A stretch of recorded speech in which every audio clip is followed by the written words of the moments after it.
Mishi ndihmon disa të moshuar të arrijnë deri në moshën 100 vjeç. Sipas një studimi të fundit, personat që nuk han mish mund të kenë më pak gjasa të arrijnë moshën 100 vjeç, krahasuar me mishngërënësit. Megjithatë, këto gjetje kërkojnë kujdes në interpretim. Studimi ndoqi mbi 5.000 të rritur kinez mbi moshën 80 vjeç, pjesë e një studimi afatgjatë kombëtar.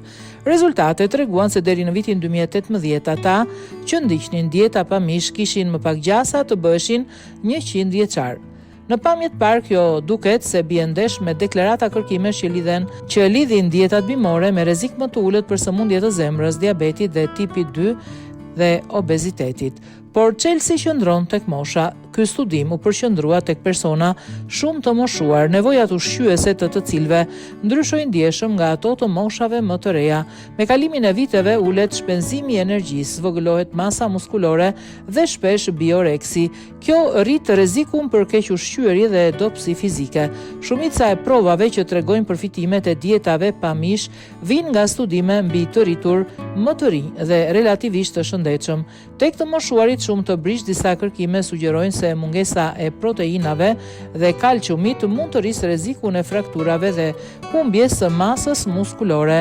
Një detaj shumë i rëndësishëm i studimit është e lidhja midis dietës pa mish dhe jetëgjatësisht më të ulët u vure vetëm tek personat nën peshë. Tek të moshuarit me peshë normale nuk u gjet asnjë ndryshim. Të qenit nën peshë në moshë të thyer lidhet fort me rrezik më të lartë për vdekje dhe dobësi, ndaj pesha trupore duket faktor kyç.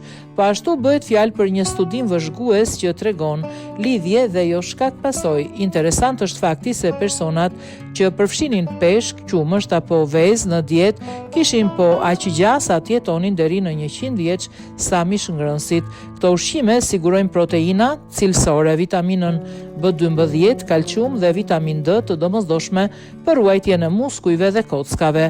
E përfundimi, ushqyerja duhet të përshtatet me moshën. Dietat bimore mund të jenë shumë të shëndetshme, por në moshë shumë të avancuar kërkojnë planifikim të kujdesshëm për të shmangur keq ushqyerjen. Nevojat ushqyese në të 90-tat nuk janë të njëjtat me ato të moshës 50 dhe kjo është krejt normale.